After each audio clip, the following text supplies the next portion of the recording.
just did. The president of the United States had dinner with the most prominent white supremacists right now in the entire world. I'm not dismissing. You did dismiss it. No, I brought it up. Wait a second. No. Yeah. You did dismiss it. What you did was you attempted very artfully to skirt over it in order to talk about Hasan Piker with a prospective Senate candidate when the president in some way found himself at a dinner table with an avowed white supremacist. Can I go a little further? Abdul El-Sayed won a Democratic Senate primary in Michigan on Medicare for All and economic populism. The conservative response was not to engage with any of that. It was to ask whether he supports Hamas and treat his Muslim identity as the story. Van Jones had one question. Did these same people say anything when Trump had Nick Fuentes to dinner? Welcome to the debate chase. Today we break down the playbook being used against a specific kind of candidate and why it reveals more about the people running it than the person it targets. Let's get into it. There's a new villain on the Republican bloc, and the party is wasting no time trying to show that he's not from the neighborhood. Abdul El-Sayed is the progressive who just beat the Democratic establishment for a chance to compete for a Senate seat in the swing state of Michigan. Now, that seat is key for Democrats if they want to have any hope of taking back the Senate. But already, conservatives are zeroing in on his identity. Remember, El-Sayed is Muslim. He is a Michigan-born son of Egyptian immigrants. He opposes military funding for Israel. And you put those three things in the campaign spin machine, and you'll get this. Abdul Muhammad El-Sayed, the most radical Senate candidate in America. Pretty dangerous. Abdul El-Sayed, too radical, too dangerous, wrong for Michigan. God forbid you're going to have President El-Sayed in 3 years. This is literally a communist takeover of the Democrat Party. They want to cancel Thanksgiving. They want to cancel Christmas. Look, these communists hate America. They hate capitalism. El-Sayed is also an Islamist, as is Mondami. And look, you see the green-red convergence where the communists and the Islamists, they want Sharia law. Abdul El-Sayed, lovely gentleman. He's a man of hate. And now he's going around saying, no, I love everybody. He doesn't love everybody. Put him in office. You're going to find out what he loves. He doesn't love Israel. He doesn't love Jewish people. He hates them. He hates them with a passion that burns in his heart, and there's not a frickin' thing he can do about it. When I watch Abdul, he's full of shit. For his part, El-Sayed is trying to stay on some kind of message, specifically about the economy. So at the end of the day, I invite the president to focus what I'm saying. I want to get money out of politics, put money in your pocket, and pass Medicare for all. I think a lot of Michiganders want that right now. So there is a lot to talk about when it comes to El-Sayed in terms of his past statements, his present positions, all of that. Is it the right political strategy for Republicans to focus on his Muslim name, call him an Islamist, say he wants to institute Sharia law, versus actually just dealing with the actual policy that he supports? I'm like an all of the above kind of person when it comes to this guy. He says, I'm not a socialist. Those guys, I'm a capitalist. All I want to do is nationalize the healthcare industry, eliminate border control, and seize wealth, not to, use it for anything, but just to make the playing field fair, but definitely not a communist. But yes, they can absolutely focus on what I regard as anti-Western ideals, like the notion that maybe he shouldn't celebrate the death of Ayatollah Ali Khamenei because his constituencies might be sad about that. Like the fact that he couldn't issue a condemnation, full-throated, unequivocal condemnation of an attempted terrorist attack on a Michigan synagogue that would have killed 140 Jewish children without condemning Israel in the very same sentence. And like the fact that he pals around with Hasan Piker, who he can't condemn, but who has said the United States deserved 9/11 and maybe people should murder Senator Rick Scott. Now, he said he apologized for that, but only because he was kicked off social media for saying you should kill a sitting Republican office holder. All of that is fair game. This guy's a very damaged candidate. Anders is a founding member of an organization that has been investigated for funneling money to the Muslim Brotherhood on the way to Hamas. I mean, these are really crazy, crazy things. And I think it's fair to ask questions about all of them, just like you would someone Trump's campaigning with, just like anyone is campaigning with. We would all say scrutinize them. And that's what this is. I think it's fair. Is it? Wow. I'm delighted to see a moral center has been found, man. Because like I thought you guys were the party of Laura Loomer. I thought it was Steve. Not Bannon. me. I would say the same thing about those people. What I would say though, to me is that like, you know, when I look around not at who the president has surrounded himself with, who the president is and who the president has empowered, and some of the things that these people have said and done, I think it's best if we kind of get the pearl clutching out of the way and concentrate on the policy because I think Hamas and Israel on the same moral footing, that's pearl clutching. And I'm very insane because this is what I'll say. I'll say that a lot of people are looking at Israel and its actions since October 7th and don't see a moral footing for them to stand on and criticize anyone. A lot of people are looking. Piker's view that there's no moral distinction between Israel and Hamas. Well, but Republicans are thrilled to litigate that issue. That's fine. I'm glad. I'm glad that you guys are thrilled. I'm glad that you find joy. We should all have joy in life. But what I'm saying is there are a lot of people in America right now that over the last couple of years have looked at pictures of emaciated children. They know that children have been dismembered, incinerated, bombed, journalists being killed, and they're not just, they don't agree with you.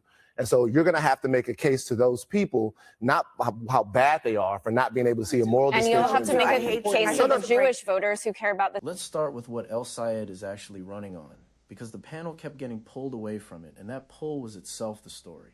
Medicare for all, campaign finance reform, getting corporate money out of politics, economic policies aimed at working families.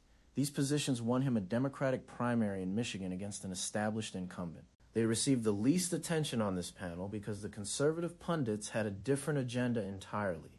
The agenda was guilt by association.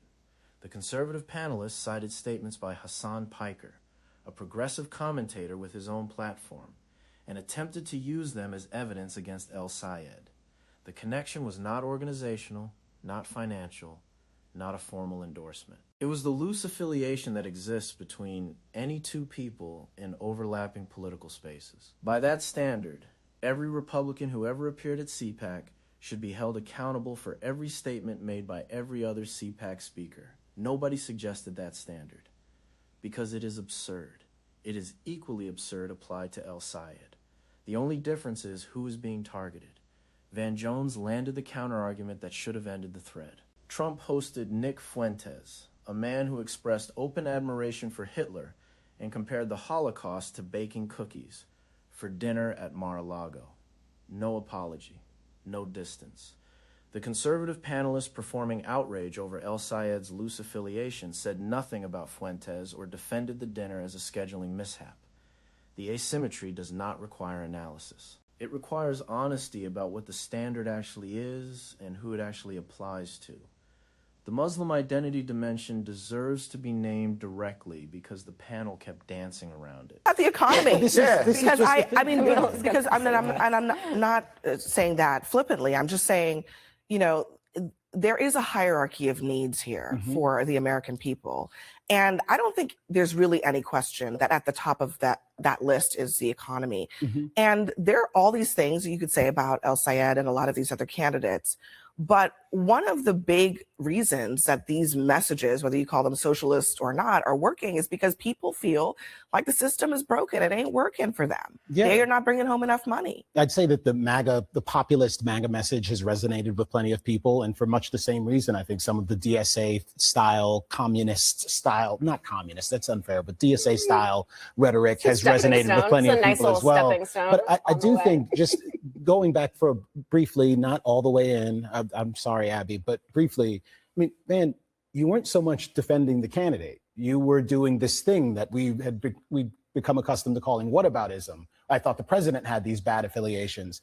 It does seem totally appropriate to address El-Sayed's politics and proposals, but also to address his affiliations. And the affiliation with Hasan Piker is one that strikes me as particularly odd. Nick Fuentes is someone who is a vile, awful character in our politics, but he's also not someone who I've seen any prominent Republican aspirant or elected official like palling around with regularly. There was that conversation about Donald Trump having lunch with him. Yeah, that was Kanye brought him to dinner. I'll be with Van on that. And for the most part, but honestly, for the most part, you've only heard prominent Republicans repudiating him.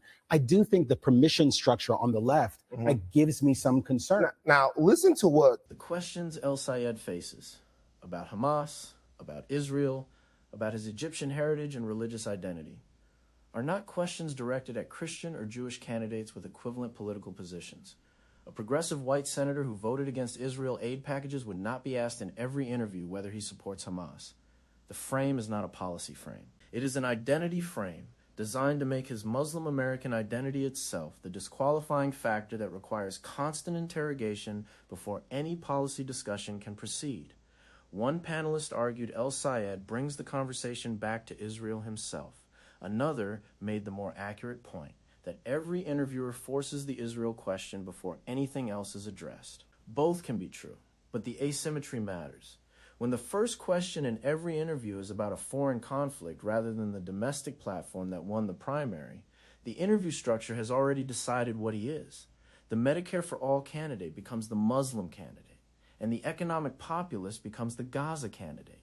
That substitution is not accidental. It is the playbook. Right. But listen to what this guy just did. The president of the United States had dinner with the most prominent white supremacists right now in the entire world. I'm not dismissing. You did dismiss it. No, I brought You did dismiss it. What you did was you attempted very artfully to skirt over it in order to talk about Hasan Piker with a prospective Senate candidate when the president in some way found himself at a dinner table with an avowed white supremacist. Can I go a little further? And actually didn't kick him out. Let me just go a little further. Well, no, what I want to put on the table is that we are engaging in this pretty foul calculus of trying to figure out who is actually worse, because our politics and the culture surrounding it are so depraved. But there is a real question about whether or not that depravity is being tolerated in ways that should concern us. I asked Bernie Sanders about this week, and he basically said that the whole anti-Hasan Piker thing is cancel culture. And that Democrats need to have a big tent, that it's not about him endorsing everything that Hasan Piker believes. That's incredible. I'm just to put that out there. Yeah. I mean, that's the view. Abdul El-Sayed was asked about it on Wednesday. Let me just play briefly what he said. I'm less focused on folks who are campaigning with me, more focused on the folks I'm campaigning to. And I think it's important to stay in touch with the folks who you want to elect you. A little unclear who he's talking about staying in touch with, but but I mean, he knows there's a constituency among younger people in particular for what Hasan Piker talks about, and I will also say that's not unique to the left, right? This is something going on the right too. So yeah, I mean, this is what we're seeing. Yeah, but I think that's really stupid. There is a very online constituency for a lot of this stuff. The notion that it manifests in political objectives, political goals, electoral goals, is really the jury's out on that one. To your point about the economy earlier, we should talk about the economy. It strains credulity to suggest that it's the Republicans here are deflecting from the economy to talk about Israel. The DSA candidates talk about Israel excessively. I didn't say that. I mean, look, I didn't say. Here's how El-Sayed makes the point. What's the Republican message on the economy to counter the El-Sayed message on the economy, which is that we're trying to put more money in your pockets. We're going to do so by taxing the rich, by doing all these different things. What's the other argument? Step B, money in your pocket. Yeah, so the Republicans do have an economic message. That's the problem. The El-Sayed economic message, I think, is really easy for Republicans to swat away because he himself brings it back to Israel. He himself says that foreign economically illiterate argument that foreign aid is taking money out of your pocket Donald Trump has done for the last 10 years, which is to say, we need to end these foreign wars. Let's stop funding war in Ukraine because it's taking money out of your pocket. That's a stupid argument. I'm just saying, it feels stupid in their mouths too. It is the beacon by which the America First movement got its footing. It is legitimately the bedrock of it. And by the way, you know as well as I do that there is a huge far-right insurgency that believes all of the same things in that kind of horseshoe. If it's Tucker, if it's Alex Jones, all these people that you guys loved a little while ago, but when they started becoming critical,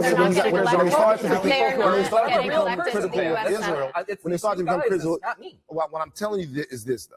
Number one, when I see him talk, what he does is he takes questions that he is asked, like on this network, every time.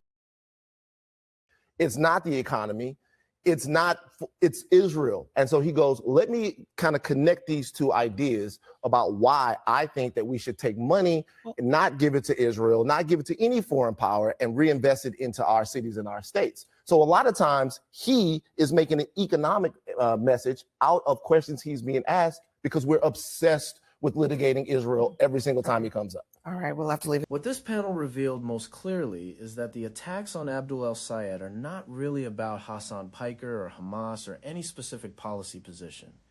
They are a test of whether a Muslim American candidate can win a general election in Michigan without his identity becoming the dominant frame through which his entire candidacy is evaluated. That test has been failed for every Muslim American candidate who has reached a certain level of visibility. The failure is not incidental. It is the point of the playbook. Van Jones asked the right question and asked it repeatedly. Where was the outrage when Nick Fuentes was at Mar-a-Lago? The answer, that there was no equivalent outrage, that the standards are different, that the scrutiny is applied selectively based on the religious and ethnic identity of the person being scrutinized, is the answer that reveals what this is actually about. It is not about holding politicians accountable for their associations. It is about using associations as a pretext to treat Muslim American political leadership as inherently suspect. El-Sayed won a primary on Medicare for all and economic populism. He is going to keep being asked about Hamas. And the gap between those two realities is the story this panel kept approaching and kept not quite saying. Leave your thoughts in the comments. Do you think Abdul El-Sayed can overcome the identity-based attacks and run a general election campaign centered on his economic platform? And what does the double standard Van Jones identified tell you about how the media covers Muslim American candidates versus candidates with other religious identities? Subscribe to the debate, Chaz. We will keep watching this race and naming what the coverage keeps leaving out.